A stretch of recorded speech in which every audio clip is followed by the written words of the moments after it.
একসময় বেশ ঘনিষ্ঠ থাকলেও এখন তাদের সম্পর্ক মোটেও ভালো যাচ্ছে না। মার্কিন প্রেসিডেন্ট ডোনাল্ড ট্রাম্প এবং দেশটির ধনকুবের ব্যবসায়ী ইলন মাস্কের মধ্যে বোঝাপড়াটা আর আগের মতো নেই। এর মধ্যে ইলন মাস্ক যুক্তরাষ্ট্রে একটি নতুন রাজনৈতিক দল গঠনের ঘোষণা দিয়েছেন। তিনি এই দলের নাম দিয়েছেন আমেরিকা পার্টি। কিন্তু ইলন মাস্কের নতুন রাজনৈতিক দল গঠনের বিষয়টি মোটেও ভালোভাবে দেখছেন না মার্কিন প্রেসিডেন্ট ডোনাল্ড ট্রাম্প। তিনি বলেন, আমার মনে হয় তৃতীয় কোনো দল গঠন করা হাস্যকর।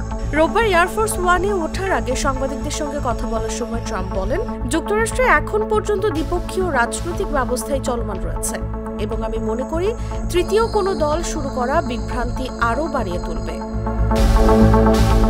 কয়েক সপ্তাহ ধরে এই ধারণাটি নিয়ে আলোচনা করার পর মাস্ক গত সপ্তাহে একটি পোস্ট করেন, যেখানে তিনি রিপাবলিকান এবং ডেমোক্রেটিক ইউনি পার্টিকে চ্যালেঞ্জ করার জন্য আমেরিকা পার্টি প্রতিষ্ঠা করার ঘোষণা দেন।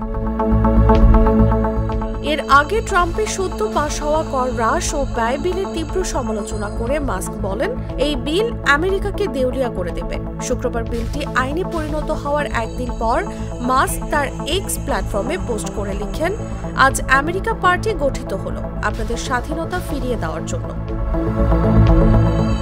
এর আগে যুক্তরাষ্ট্রে নতুন রাজনৈতিক দল দরকার কিনা এমন একটি জরিপ চালান মাস্ক।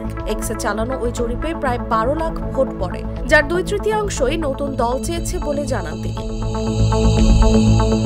একসময় ট্রাম্পের ঘনিষ্ঠ সহযোগী হিসেবে পরিচিত মাস্ক ট্রাম্পের দ্বিতীয় মেয়াদের ডিপার্টমেন্ট অফ গভর্নমেন্ট এফিসিয়েন্সি পরিচালনা করেন, যার লক্ষ্য ছিল সরকারি ব্যয় হ্রাস। তবে নতুন বাজেট বিল নিয়ে দ্বিমতের জেরে দুজনের সম্পর্ক চরমে পৌঁছায়। মাস্ক সরাসরি হুমকি দেন, বিলটি যারা সমর্থন করেছেন তাদের নির্বাচনে হারাতে অর্থ ব্যয় করব। উল্টো ট্রাম্পও পাল্টা হুমকি দিয়ে বলেন, মাস্কের টেসলা ও স্পেসএক্স কোম্পানিগুলোকে দেওয়ার সরকারি ভর্তুকি বন্ধ করে দেওয়া হবে।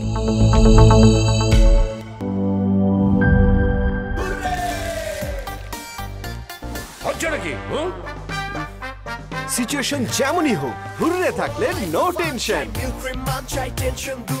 মিল্ক ক্রিম আর এক্সাইটিং ফ্রুট ফ্লেভারে তৈরি হুররে ওয়েফারের মাঞ্চি টেস্টে আপনিও বলবেন টেনশন দূর রে, হয়ে যাক হুররে।